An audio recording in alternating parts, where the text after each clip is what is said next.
Hello and welcome back to another day in the arena. It's me at CGB. Today in the arena we are playing Explosive Singularity Combo. This combo actually was revealed when Hitsugu and Kairi came out in March of the Machines, but none of the pieces got banned, and Grixis is looking for new things to do since Invoke Despair and Fable of the Mirror Breaker and Reckoner Bankbuster were all banned, and those were all a part of the deck. So now we might just be able to more consistently and more reasonably pull off an epic combo with Explosive Singularity. The way that it works is you use Hitsugu and Kairi to put the Explosive Singularity on the top of your library. When this dies, you exile the top card of your library and target opponent loses life equal to its mana value. Ha! Explosive Singularity's mana value is 10. And then you may cast the spell without paying its mana cost. Ha! Explosive Singularity does 10 damage to any target. So that adds up to 20. So if we keep our opponent's life total under 20 and pull that combo, the game can end on the spot. As far as getting Hitsugu and Kairi to die if the opponent refuses to help us, we have a few ways. Go for the throat being the absolute best because you can do it at instant speed. Make disappear with casualty being another. Another cool way to double Explosive Singularity is to use Chandra, Hope's Beacon, which can +2 for 2 mana in any combination of colors. So maybe you can even cast the card itself. So that's very exciting. I think that one of the best ways to play this deck in best of one is to include Shieldred the Apocalypse, because this keeps the opponent's life total below 20. Oftentimes if the opponent plays their own Shieldred, sometimes we end up 2 points short of a victory. Also, Shieldred can solo Mono Red, an extremely popular best of one deck. So let's try out this best of one version on the ladder and see how many one-shot KOs we can get. Let's dive in and let the nonsense begin. We go first, which is why I'll keep the hand, because hopefully Make Disappear does something good. It's a kind of a weird hand though. The big score is a little ways away, and then it bridges us into not sure what. It's a very land heavy hand.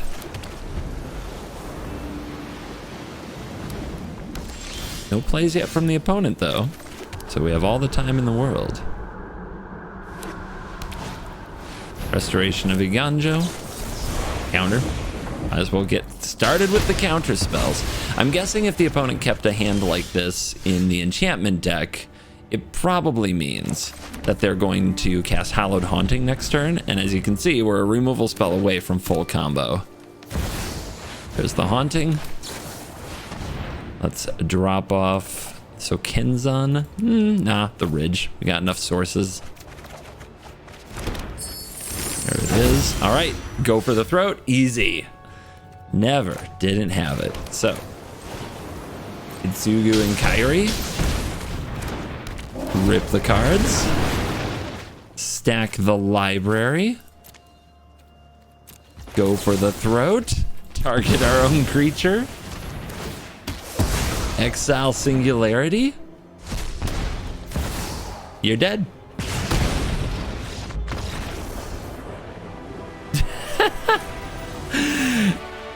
Not a bad turn 5 from an empty board.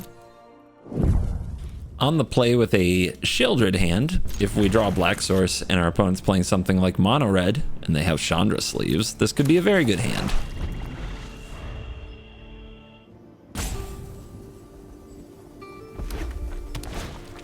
Here it comes. Do we care about a Phoenix chick? I have a feeling there's a better creature on the way. It's 1 damage a turn. I can endure. All right, the basic island is not what we wanted to see. We really want that black source to slam Shieldred and close the door on Mono Red as soon as possible. Don't give them an inch.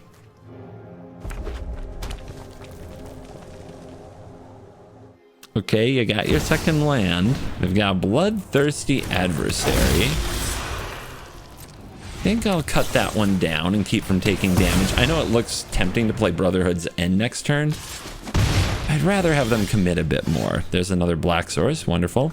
We have Assembled Tron in Grixis. 4 basics. I am a master of my own universe. Reckless Impulse, and they've got a few creatures to play next turn. This is a perfect time for a Shieldred, because if they spend their turn dealing with it, they don't get to play their Feldon. Another land. Say hello to my friend. And she's angry.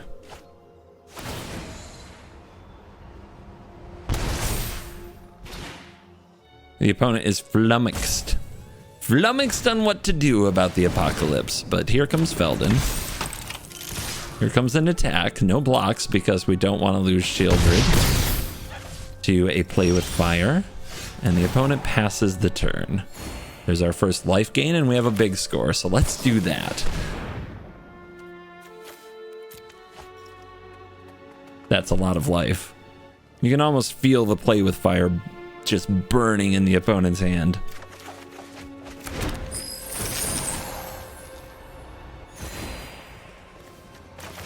I'll drop the Xander's Lounge. Will I attack with this Shieldred? I think no. Not with a Make Disappear. We'll see what the opponent does, but it's possible that this can start dissuading blocking. Dissuading attacking, rather. Uh-huh.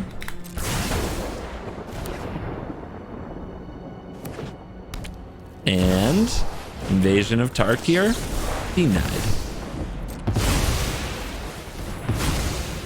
Nope. We're not doing it. You are not killing this apocalypse. All right, go to 12. Draw Chandra Hope's Beacon. The opponent didn't even stick around to see the Chandra Hope's Beacon. Anyway, that's why we have 4 Shieldreds in the best of 1 version of this deck. Because against the likes of Mono Red, it does just solo them. And against other decks, it keeps their life total below 20. On the play with this hand, we do nothing for 3 turns. But then our turn 4 could be big score into Chandra or Shieldred. I'm actually going to keep it. I'm feeling myself right now. Feeling good. Been smashing a lot of games. A lot of the cards we could top deck are cheap. Let's go for it. Celestis is a good draw. Now we have a turn 3. Opponent playing some Secret Lair Jumpstart Swamps. And pilfering my hand. Oh, that's not cool. My Chandra. Okay. Well, at least I get my Celestis, which against Mono Black, usually they can't remove an artifact. They are thinking. And Sword of Once in Future. That is not what I expected to see. Let's go for the Hitsugu and Kairi. If we hit, we hit. It's a very scary card just to have out there. We definitely did not hit. I guess I'll put the big score on top, right? That's something we can cast for free if they kill it.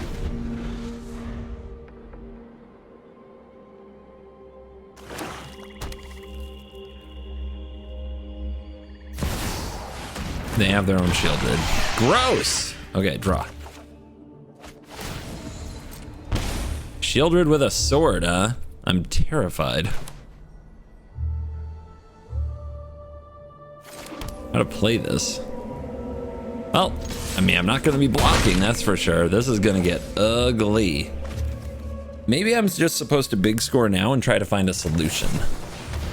So that's what I'm going to do. Wow, lands much?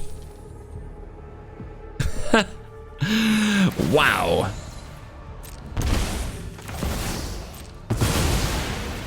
I guess I'm ready for their flashback pilfer when they use the Sword of Once in Future on me. I'm pretty sure I'm just going to get absolutely bodied this game, but it's definitely a result of an extreme flood. The only card we've drawn that isn't a land is the Celestis. Nice. Yeah, take that. How you like those apples? And I believe they only have pilfer in the graveyard. Yeah, they were planning to pilfer again. But if they surveil their way into go for the throat, they get to kill my Shieldred, which puts me basically dead, like on the edge of death. So it's all up to the top of their deck, which could be better than mine has been.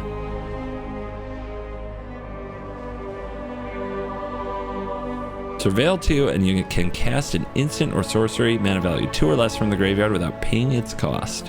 How about you don't get lucky? No go for the throat. None. Zero. Zilch. Nada. You sure are thinking about it though, and it's scaring me.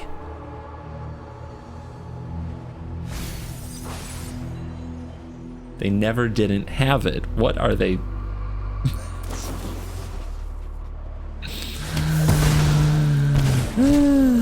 Okay. Hey, backup shieldred. Okay, well, that's... Are we still just dead here? I think so, right? Because they just come in for 6. So I've got to do better than that.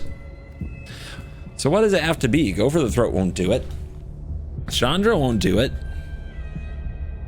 Honestly, I can't think of a card in my deck that does it.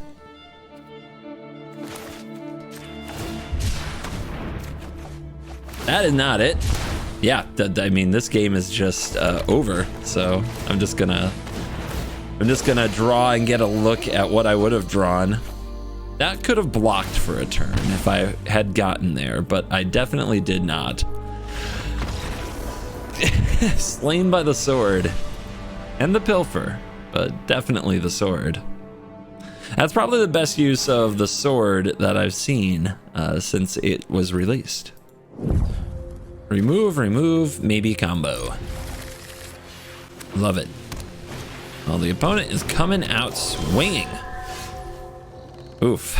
Usually I just need to cut that down immediately, but they also play a number of cards that need to be cut down.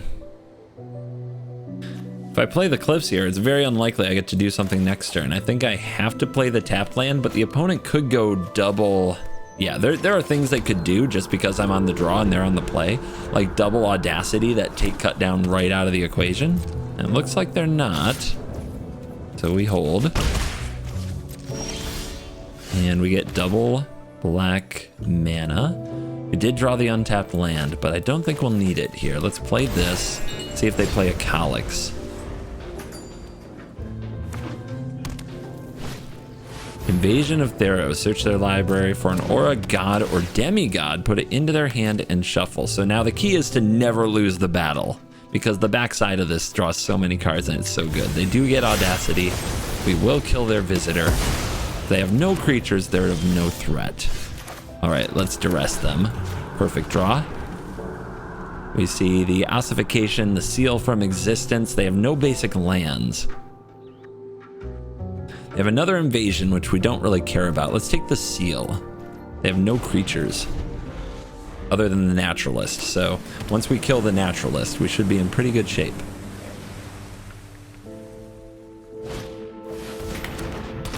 All right, let's see if they go for the audacity right away. They do. Let's kill it in response so they don't get the card. Siphon Insight, but we have big score, which will probably discard the insight. But we can wait, see what they do. What did they draw? Another Invasion of Theros. So they can search for... They don't have any creatures they can search for with this card, and that's the saving grace. Like, they have 2 ossifications, but no basic land. So right now those cards aren't helping them. Although those cards are good against Hitsugu and Kairi if we can't kill it the same turn we play it. So let's plan to do that. There's the go for the throat. There's the singularity. They're at 20.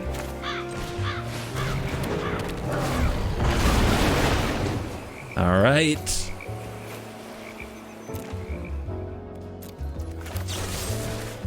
Yeah. Yeah, like this. Just like this. Ah. Ah. It feels so good. It feels just so good. We are on the play with a hand that should be way too slow for best of one. And I'm keeping it because the mana's good and I'm feeling it right now. I think I'm gonna draw what I need. Let's see what the Aragorn sleeves bring. White mana, recruitment officer. All right, we're not gonna get much quarter from the opponent, and that is not the draw we wanted at all. Although I guess we've got the combo. So let's see, is it a Thalia? It's not, but Coppercoat Vanguard adds a ton of pressure very quickly. That's not a 3-drop. Oh, this is getting scary. This is getting very scary. And they've got a Skrelv.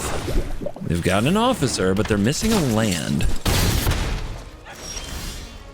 This is a tough one. If I go for the Shieldred, am I dead here? I'm at 10. I might just be able to combo them if I find Go for the Throat. If I don't find Go for the Throat or Brotherhood's End, we probably just die. Well, here we go. I'll take the risk. They also can win with a land and an Adeline. There's a land. That is game, I believe. Let's see if we draw into like a Make Disappear.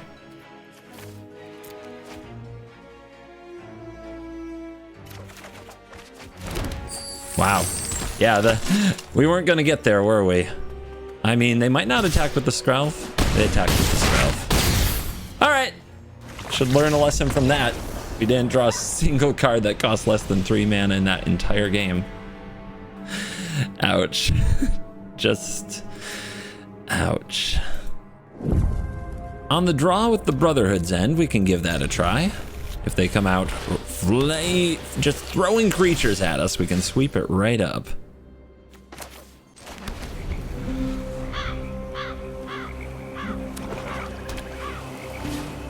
Harvester. All right, first creature located. Is it too soon to mention they don't have Fable?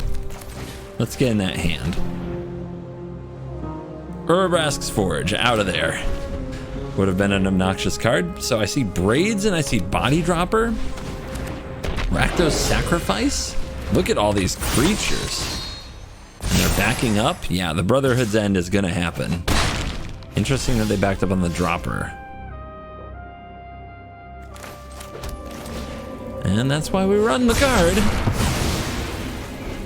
We still have to answer our Braids, which is going to be a pretty sweet play from the opponent here. They can sack their blood token and draw, and we lose too. Because we have no artifact. Cliffs. Duress them again. We hit an invasion. We can wait for them to play their Facebreaker and then go for the Throat on the Braids. Interesting sacrifice list from the opponent. We'll see if it holds up. They've got a Facebreaker, so they can make some treasure. They're running down on cards, but our hand has 2 explosive singularities, which do nothing without Hitsugu and Kairi. But here's Shieldred. Shieldred can try to take over the game. What removal do they use? We haven't seen any so far. Facebreaker will hit us, make the treasure. Harvester comes out. If they get 2 more blood tokens, that can kill a Shieldred. And they have an Anvil, which makes sense for their deck.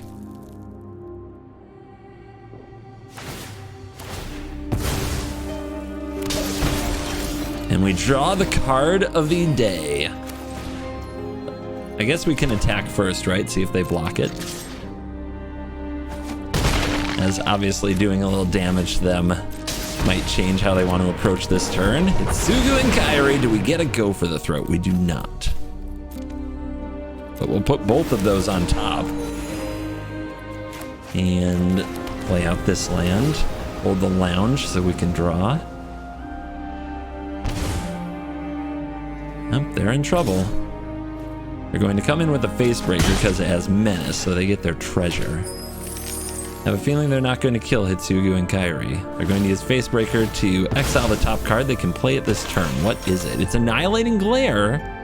That is a removal spell. If they point it at the wrong creature, they're going to die. Where do you point the glare? At the Shieldred. That is wise. The right choice for sure. 1, 2, 3, 4, 5, 6, 7, 8. If we cast this and this, we're at 9. We're close to casting the Singularity. So I don't think I'm going to cycle this, even though we know what's on top of our deck. Anyway, here's Shieldred. Let's hit him. Down to 9. They draw, it's down to 7, but they have the Anvil, so they have a little bit of life gain.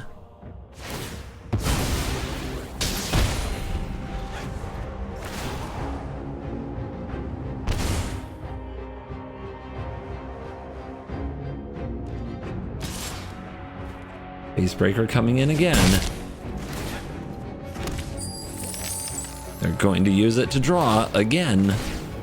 Making those sweet blockers with the anvil. They hit. Eaten alive! Back-to-back hits off their Facebreaker. No! Not like this. And that's an exile effect. Double harvester. Oh no, are we going to lose this game? Don't feel like I can attack, I just get chump blocked. We are getting farmed by this Facebreaker. I mean, unreal top decks as well, but let's give the credit to the Facebreaker. Double anvil now. All I've got to do though is draw Hitsugu and Kairi.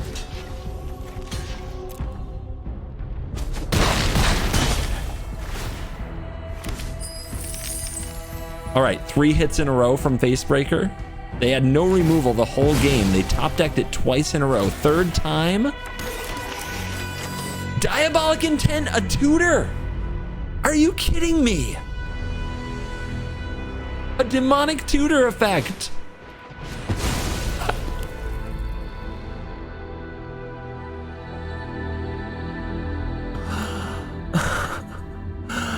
It's fine. All we have to do is draw Hitsugu, Kairi into Go for the Throat, and we still win.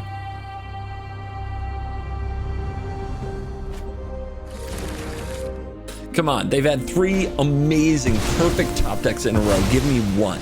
I'm asking for 1.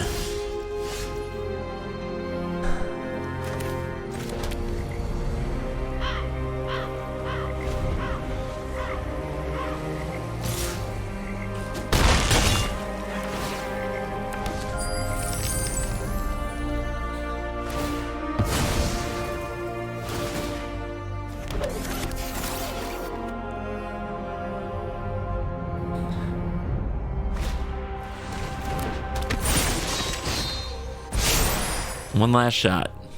One opportunity.